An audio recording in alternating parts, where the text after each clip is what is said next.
Good morning and welcome back to Aliyah Yomi. Today we're going to be learning Metzora Revi'i, the fourth Aliyah in Parshas Metzora. The topic of our Aliyah is plagues of the house. This Aliyah is a longer Aliyah of 20 psukim running from Perek Yudala Pasuk, Lamed Gimel to Pasuk, Nun Gimel. Let's take a basic look at the overview of this Aliyah. Hashem now tells the nation of Israel, Ki savo, when you will come, El Eretz Canaan, to the land of Canaan, that I'm going to be giving to you, then there are going to be plagues which affect your houses. We've heard up till now about plagues which affect the person, their skin, their hair, and their clothes, but not their houses. This is a new section which we've not yet encountered in Parshas Tazria or Metzora up to now. So a similar kind of inspection takes place where the Kohen, the priest, comes to the house, and the owner of the house presents and says, Kanega nira li babais. It seems that like a plague has appeared in my house. So the Kohen will then a command to empty out the house before he comes to see the plague, and he goes and he takes a look at the plague, and he looks at the types of plague that is affecting the walls of the house. So there's different kinds of descriptions over here. There are red descriptions, there's green-yellow descriptions of what he will see, and if it is such a situation, he has to lock up the house, quarantine it for 7 days.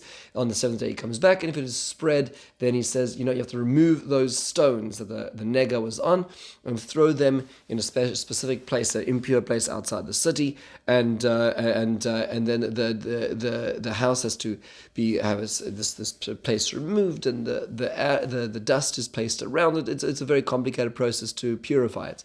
And the stones have to be replaced in the place of the ones that were affected by the plague.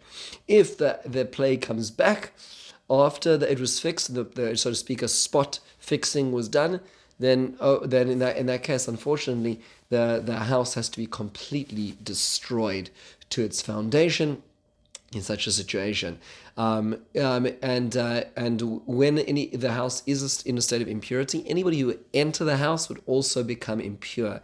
As well, anybody who eats in the house will have to wash their hands and wash their clothes as well. Sits in the house, lies in the house, is going to become impure as well. Their clothes will become impure.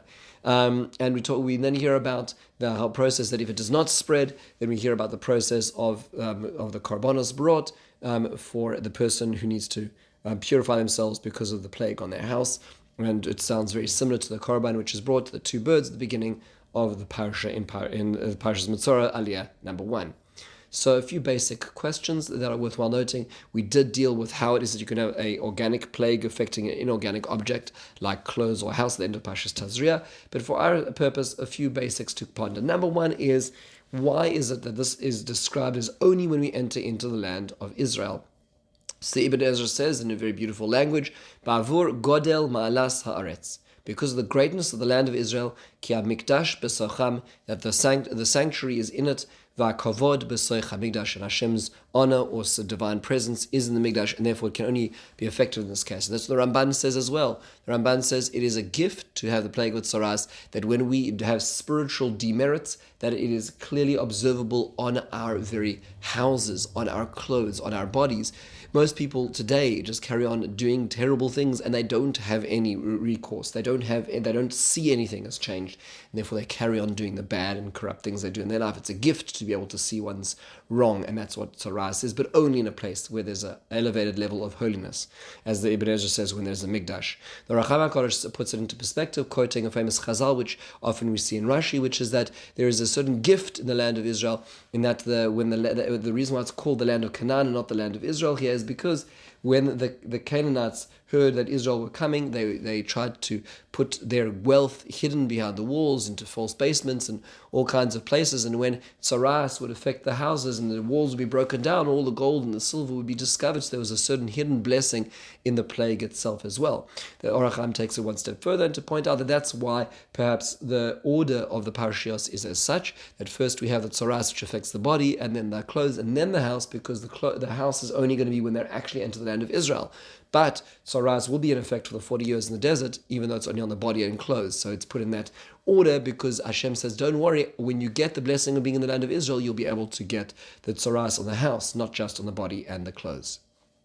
Now, when describing it, the owner of the house says, Kanega lira nira li babais, like a plague. Well, is it a plague or is it not a plague? Why is he not saying it explicitly? Rashi says it's because he doesn't know. He's not qualified to know. Yes, you can do a lot of reading on the internet about all kinds of halachic things, but in the end of the day, if you're not an expert, you probably don't know. So it's better to consult an expert like we would do in any field. This is a value which is being lost in all fields today. In the medicine field, where people think they know more than the doctors and they present their findings, it is important to do research, but it's important to know that people who spent years and decades learning with the expertise of their particular field, it's better to give it to them. So Rashi is saying is that the Kohen is that expert in this case, and the layman does not. So no matter how many pictures he can find online by Google Images, he's not going to know if this is really a nega. So he has to say kenega, it seems. He has to have the humility of knowing this might not be exactly what he thinks it may be. The Bechor Shor explains when trying to understand this that it's because the tumah, the impurity, goes based on the Kohen's proclamation, and until the Kohen will proclaim it, there is no tumah. So therefore, the person who owns the house does not have the right to say it is a nega because it is not yet proclaimed a nega by the Kohen yet as well. The Tosfos Yom Tov explains a very beautiful observation and says that is to avoid the kitrug of the Satan, to avoid there being this being a situation which is worse. In life, we should not say, we wake up in the morning, we should not say, I had a bad dream. No. One person can say, there was a dream which disturbed me and do perhaps a tovas chalom, but a person should not say that something is bad yet. One should not judge it as such. One does not want to invite into it interpretation which could be negative as well. Another question an earlier, which is really remarkable, is this whole business of emptying out the house. So the Kohen says, before I make a judgment, before I enter the house, take out all the stuff in the house. Why is he doing that?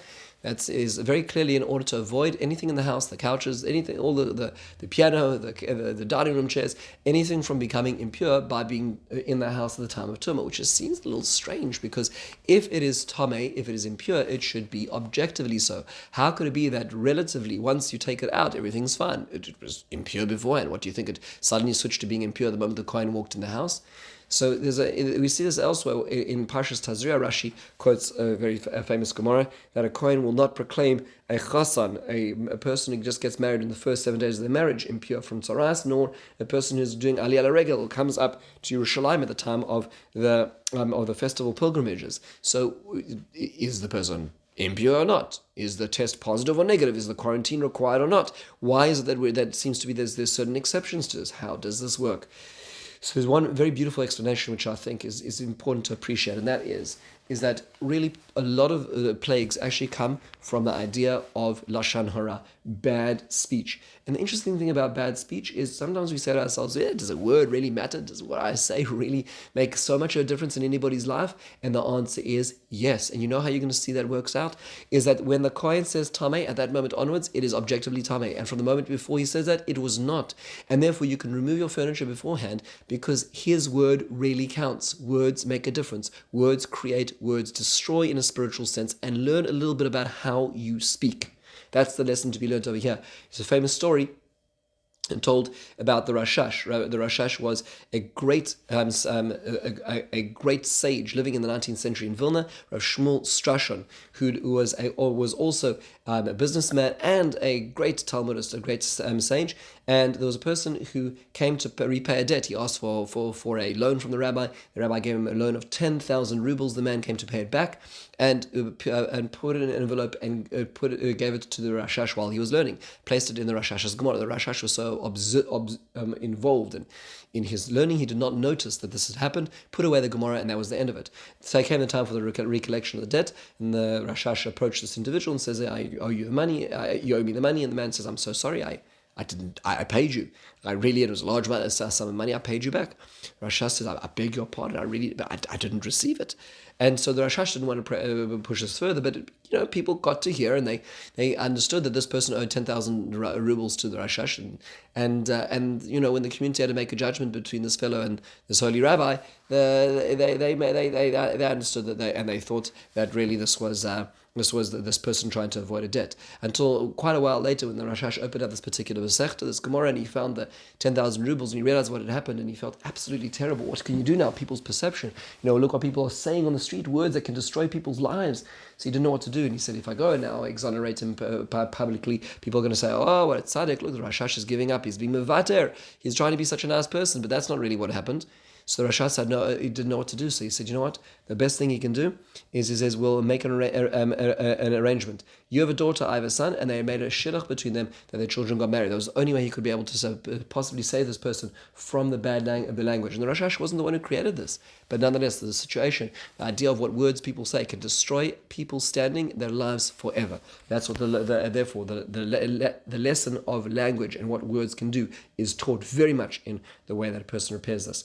Important question over here is that famously we know that Rashi quotes us, this is a Gemara which tells us that Tzaraas, this plague, appears in first sequential stages. Then first the house, then their clothes, and then the body. So what's interesting is that that's not the way the Torah puts it. First the Torah does the opposite way around. It does the body first in Pashat Tazria, then the clothes, and then the house. Why would that be if the way that it went was from the outwards to the inwards? So one's possessions, one's closer possessions, and one's body.